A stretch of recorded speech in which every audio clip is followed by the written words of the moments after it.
الله من الشيطان الرجيم.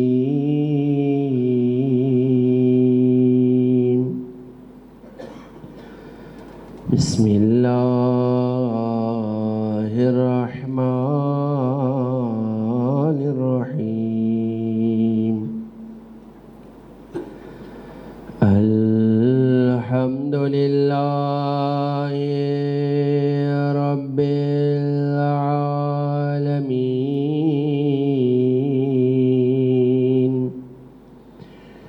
الحمد لله كما هو أهله، والصلاة والسلام على سيد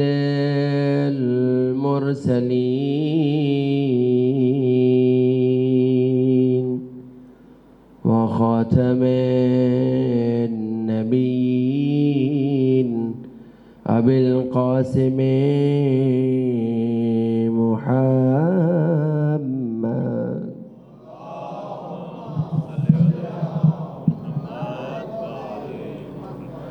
وعلى أهل بيته الطيبين الطاهرين المعصومين، ولعنة الله على أعدائهم أجمعين. درود پڑھیں محمد وآل محمد.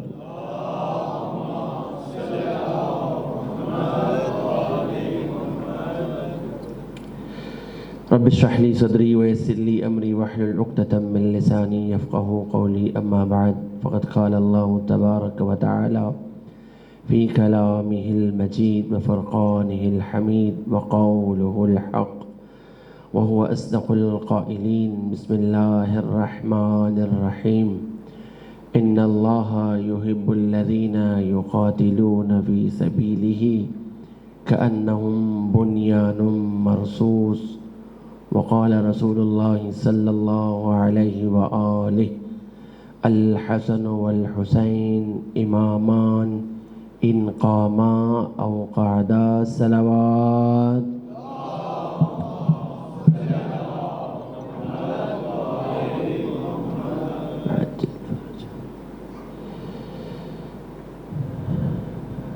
حمد و ثنا ہے اس خالق کائنات کی کہ جس نے پہاڑ جیسے دراز قد دکھوں کو پست قد آنسوؤں کی صورت میں انسان کے چشمے دید سے بہا دیا تاکہ انسان اپنے دکھ کا اظہار کر سکے. یا اس طرح سے کہوں کہ لائق تمجید ہے وہ خدا کہ جس نے انسان کی گونگی آنکھوں کو آنسوؤں کی گویائی عطا کی. آپ سننے پر آمادہ ہو گئے. یا اس طرح سے کہوں کہ لائق تمجید ہے وہ خدا کہ جس نے انسان کی آنکھوں کے اندھے کنووں میں آنسوؤں کے یوسف عطا کیے اور پھر ان یوسفوں کو بازار عزا میں لا کر خلد کی قیمت لگا کر مادر حسنین کے ہاتھوں فروخت کر دیا.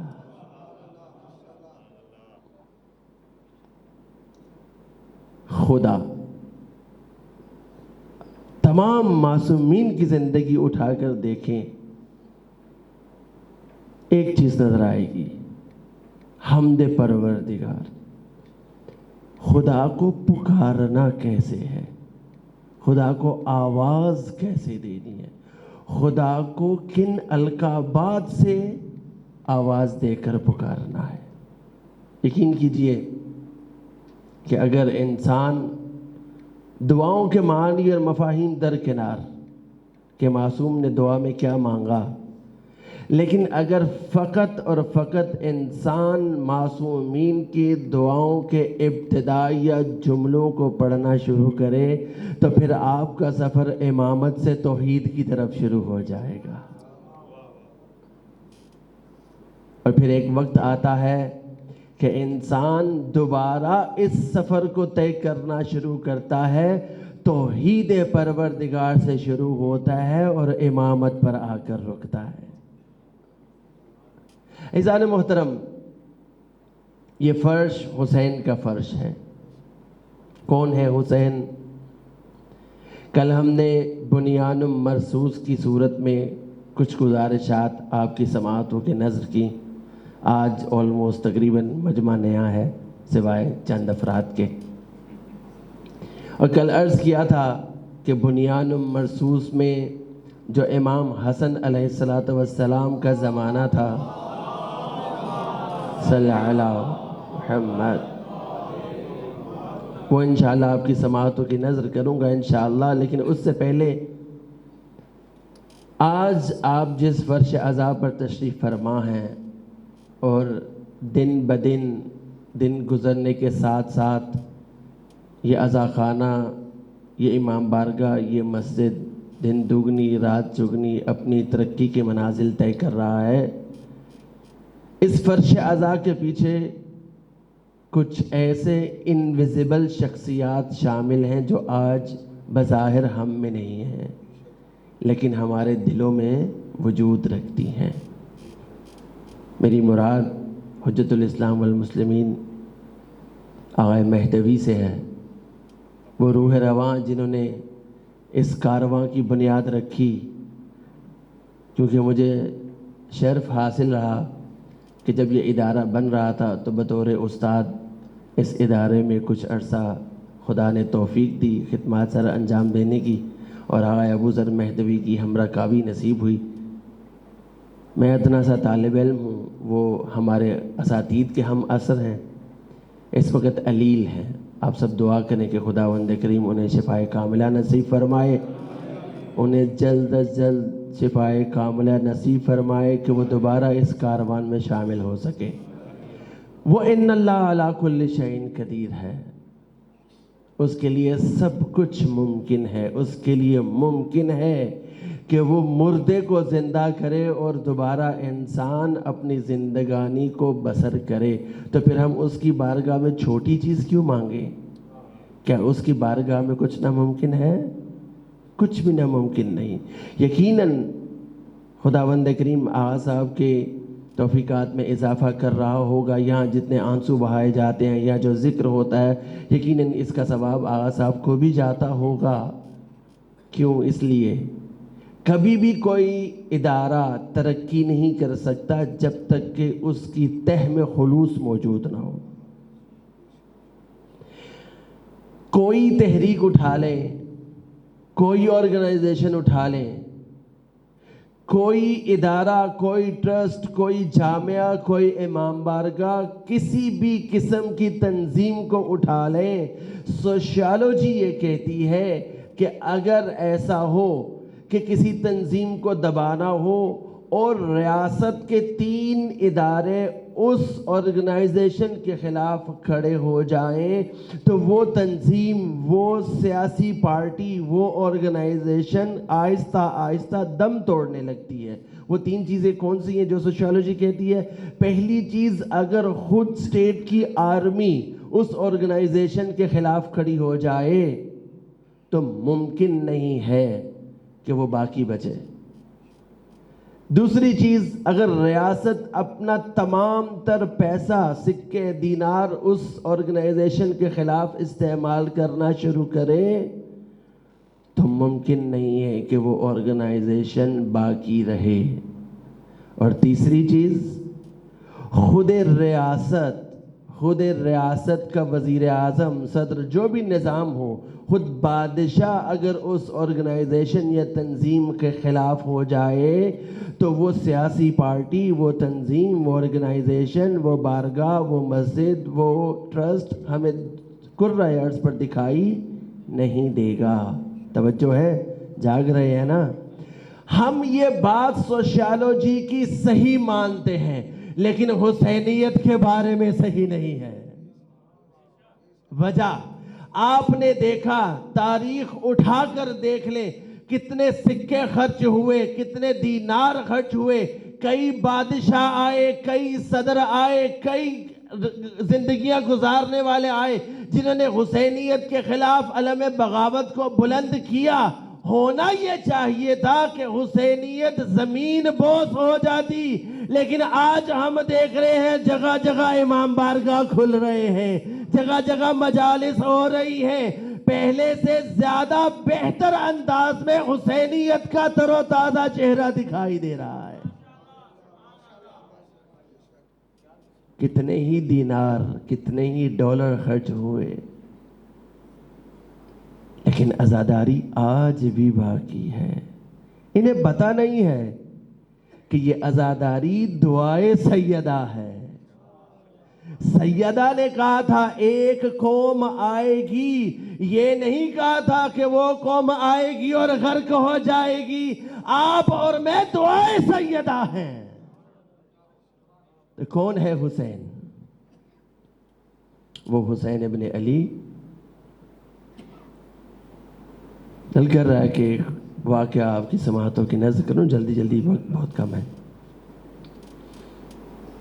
ہمارے ملک پاکستان سے ہر سال ایسے ہوتا ہے کہ کچھ علماء کرام چیدہ چیدہ یہاں سے تشریف لے جاتے ہیں اربعین حسینی کے لیے یا عاشور کے لیے.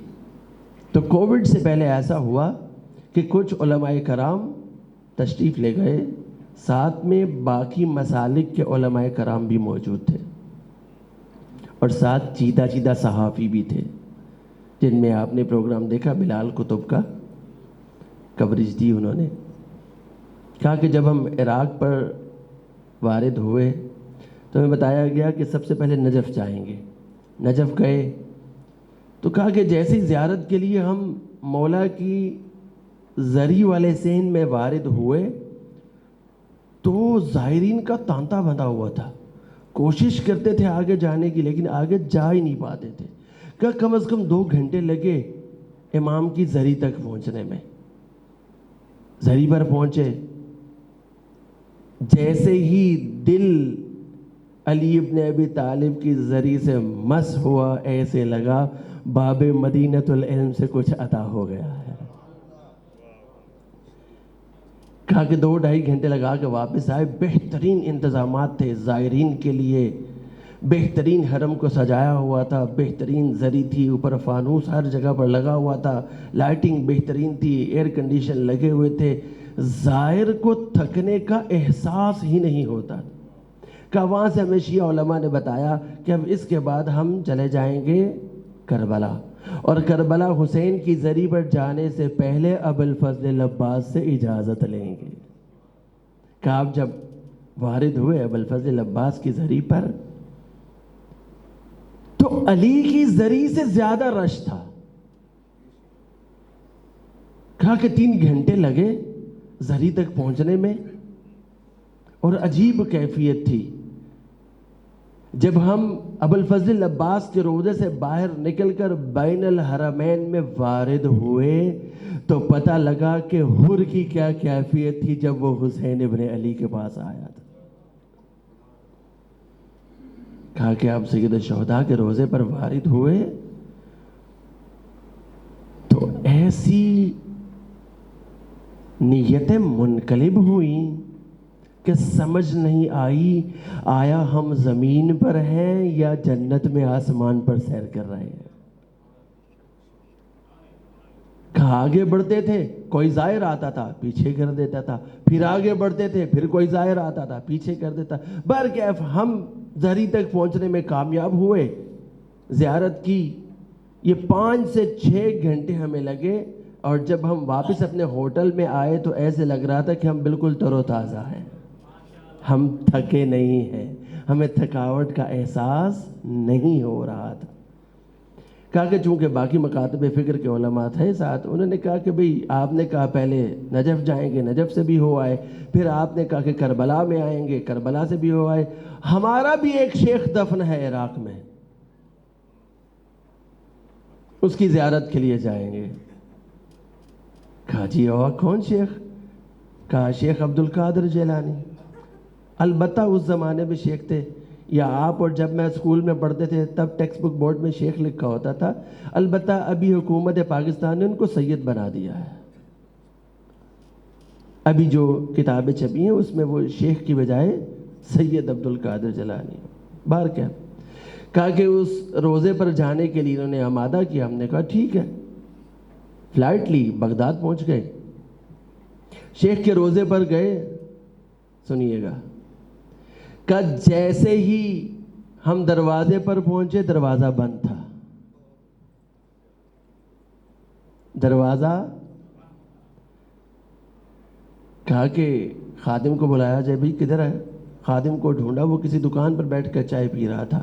اس سے پوچھا بھئی آؤ آ کے دروازہ کھول دو۔ اس نے اپنی جیبیں ٹٹولنی شروع کی۔ اس نے کہا کہ مہینہ ہو گیا ہے کوئی زائر نہیں آیا، اس لیے میں نے دروازہ بھی نہیں کھولا، زائر آتا تو میں دروازہ کھول دیتا ہوں، زائر نہیں آتا تو بند پڑا رہتا ہے۔ تو کہا صفائی کا انتظام؟ کہا وہ صفائی والی ٹیم علیحدہ ہے، ان کے پاس اپنی چابی ہوتی ہے، صبح وہ آتے ہیں صفائی کرتے ہیں چلے جاتے ہیں، صفائی روز ہوتی ہے، آپ پریشان نہ ہو۔ کہا اچھا تم چابی منگواؤ۔ اس کی چابی 2 گھنٹے تک نہ ملی، بالآخر اس نے اپنی اس ٹیم سے جو صبح صفائی کے لیے آتی تھی چابی منگوائی، دروازہ کھولا، کہا ہم اندر گئے، 2 منٹ کے اندر ہم باہر تھے، 2 منٹ میں ہم باہر تھے۔ کہتے ہیں اب جب ہم ہوٹل میں پہنچے تو ان باقی مسالک کے علماء نے کہا کہ دیکھو حکومت عراق چونکہ شیعہ نا، اس لیے ساری کی ساری توجہ یا نجف میں ہے یا کربلا میں ہے۔ کہا کیوں؟ کہا دیکھا نہیں، زائرین کے لیے بہترین انتظامات ہیں، ایئر کنڈیشن لگے ہوئے ہیں، فانوس لگے ہوئے ہیں، اندر جاتے احساس ہی نہیں ہوتا کہ آپ کسی اوپری جگہ پر آ گئے، ایسے لگتا ہے کہ انسان اپنے ہی گھر میں آ گیا ہے، اور ایسے لگتا ہے کہ سامنے کوئی اپنا ہی باپ بیٹھا ہوا ہے۔ ادھر کوئی ایسے احساسات ہی نہیں تھے۔ کہا کہ آپ پریشان نہ ہو، کل حکومت عراق کے ساتھ ہمارا کھانا ہے، وزیر وزارت مذہبی امور کے وزیر کے ساتھ بیٹھیں گے، اس کے ساتھ شکوہ کریں گے۔ بیٹھ گئے، کھانے کا وقت آیا، کھانا کھا کے فارغ ہوئے تو ان علماء نے شیعہ علماء سے کہا آپ کی برادری ہے، بات کریں، ہمارا شکوہ پہنچائیں۔ انہوں نے کہا جی یہ باقی مسالک کے علماء کرام تشریف فرما، یہ کہتے ہیں آپ کی ساری توجہ یا نجف میں ہے یا کربلا میں ہے۔ کہا کیوں؟ کہا وہاں بھی زائرین کی لائن لگی ہوئی ہے اور ان دونوں روزوں پر بھی زائرین کا تانتا بندھا ہوا ہے، ادھر کچھ ہے ہی نہیں۔ جو انہوں نے میسج دیا وہ آپ کی سماعتوں کی نظر کرنے لگا ہوں۔ کہا یہ بتاؤ جب تم شیخ کے روزے پر وارد ہوئے تو کیا صفائی موجود تھی؟ کہاں صفائی ہوئی تھی۔ کہا یہ بتاؤ کوئی بلب فیوز تو نہیں تھا؟ کہا بلب کوئی فیوز نہیں تھا۔ کہا لائٹیں جل رہی تھیں، فانوس جل رہے تھے، زری لگی ہوئی تھی، جب ایئر کنڈیشن چلائے چل رہے تھے۔ کہا یہاں تک ہمارا کام تھا، اب زائر کو کھینچ کے لانا صاحب قبر کا کام ہے۔ کربلا کربلا کربلا کربلا، سلامت رہے۔ اللہم صلی علی محمد۔ کوئی تو ہے جو کھینچ کر ہمیں فرش عزا پر لے آتا ہے۔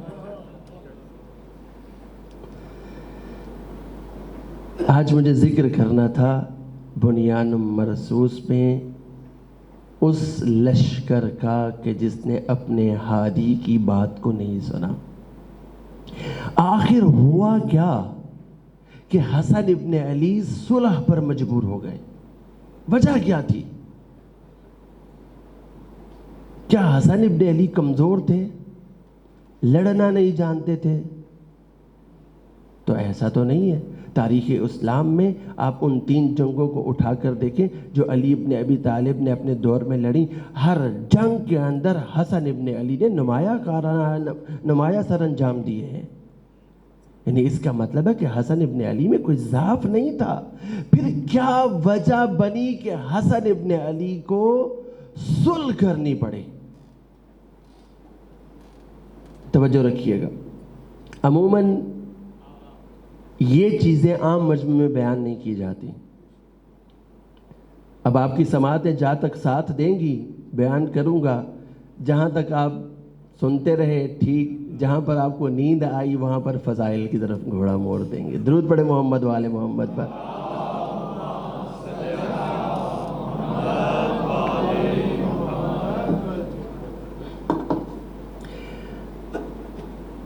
علی ابن ابی طالب نے جب جنگ لڑی غریب شام کے ساتھ تو کیا ہوا؟ بالکل جنگ جیتنے کے قریب تھے تو قرآن کو نیزوں پر بلند کر دیا گیا. ذہنوں میں ہے؟ تھوڑا سا پیچھے جائے. خود رسول خدا نے فرمایا تھا کہ بنی امیہ پر حکومت کرنا حرام ہے، خدا کی طرف سے، میری طرف سے نہیں. تو پھر کیا وجہ بنی کہ بنو امیہ کا یہ لشکر دائرہ اسلام میں داخل ہو گیا؟ اور کب ہوا؟ رسول کے دور میں تو کسی کو جرأت نہیں تھی. رسول نے خود اپنے دور میں ان کے آبا کو مدینے سے نکال دیا تھا اور کسی کی جرأت نہیں تھی خلیفہ ثانی کے دور تک کہ ان نکالے ہوئے افراد کو دوبارہ مدینے میں آنے دے. لیکن جیسے ہی خلیفہ ثالث کا دور آیا تو انہوں نے چن چن کے ان افراد کو واپس بلا لیا. ایک یہ جھلک ہے. سفر کرنا آپ نے میرے ساتھ ہر مرحلہ. پہلا مرحلہ میں نے آپ کو بتایا علی ابن ابی طالب کا دور، قرآن نیزوں پر بلند. تھوڑا سا پیچھے جائیں تو تیسرا دور. تیسرے دور میں ان تمام افراد کو جو رسول خدا نے نکال دیے تھے مسلمانوں کے خلیفہ نے واپس دعوت دے دی. پچھلے دور میں چلیے کیا ہوا؟ کنسرین ایک جگہ ہے، ایک صوبہ ہے کہ جس کا حاکم خالد ابن ولید ہے. اس نے کیا کیا؟ قیس ابن اشعث کندی کو 10 لاکھ دینار دیے اور یہ بات خلیفہ ثانی کو پتا چلی. غصے میں آ گئے.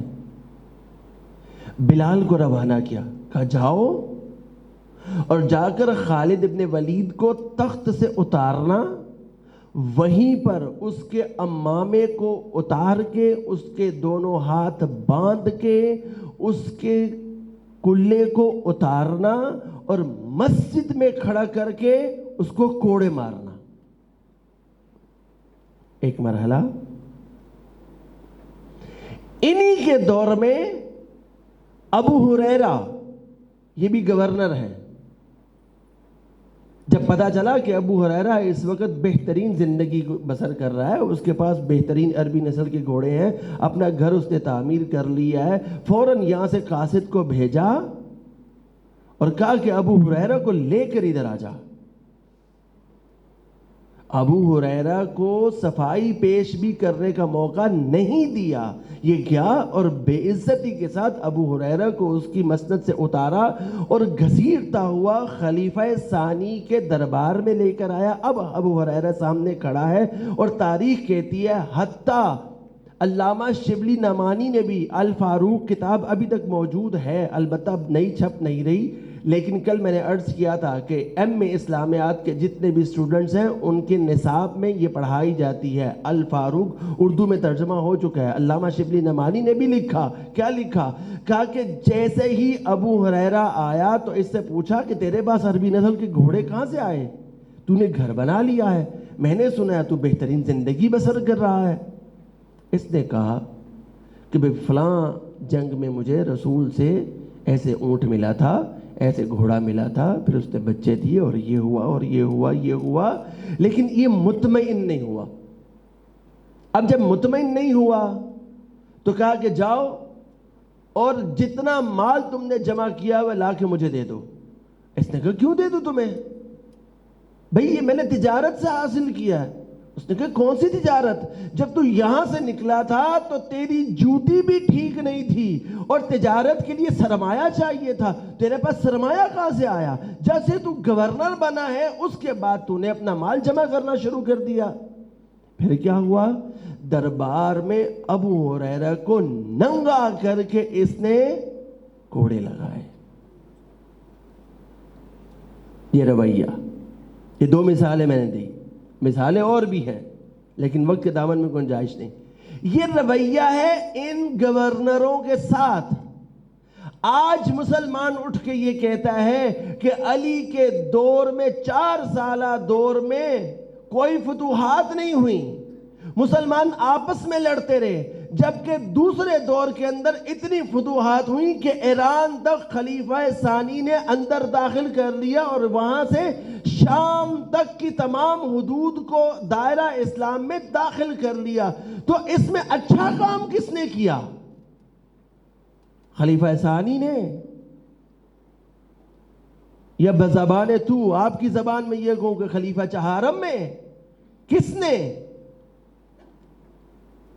ٹھیک ہے، یہ تمام کے تمام دائرہ اسلام میں آئے، علاقے آئے، اب بنتا یہ تھا کہ ان علاقوں میں ان بزرگ صحابہ کو بھیجا جاتا جو واقعاً ایماندار تھے، جنہوں نے واقعاً رسول سے شریعت کو بعین ہی لیا تھا، تاکہ نئے آنے والے مسلمان صحابہ کے ہاتھوں اسلام ناب محمدی سے روشناس ہو سکیں۔ لیکن ہوا کیا؟ شام کے علاقے میں ابو سفیان کا بڑا بیٹا جس کا نام یزید تھا، معاویہ کا بڑا یزید، اس کو حکومت دے دی۔ سوال یہ پیدا ہوتا ہے بنو امیہ کا ساتھ رسول کے ساتھ کتنی دیر کا تھا؟ فتح مکہ کے بعد، اس سے پہلے، اور فتح مکہ کے وقت بھی کیا ہوا؟ رسول خدا نے انہیں سیاسی طور پر پناہ دی، جانتے تھے کہ یہ اندر سے دین اسلام کے خلاف ہے، انہوں نے اپنے اوپر اسلام کا لبادہ اوڑھ لیا ہے۔ اب جب انہوں نے اسلام کا لبادہ اوڑھ لیا اور مسلمانوں کے خلیفہ بن کر بیٹھ گئے، تو علی کے دور تک کسی کو یہ ہمت نہیں ہوئی کہ کسی گورنر کو معزولی کا حکم دے سکے، بلکہ خلیفہ ثالث نے آ کر اور زیادہ بیڑا غرق کیا، اپنوں کو ایسا نوازا کہ رہے رب کی پناہ۔ اب آپ مجھے بتائیے کہ وہ جگہیں ہم سنتے ہیں نا شام کے بارے میں، شام کے مصائب سنتے ہیں کہ نہیں سنتے؟ شام کی حالت بدلی ہی نہیں۔ وجہ کیا تھی؟ وہ لوگ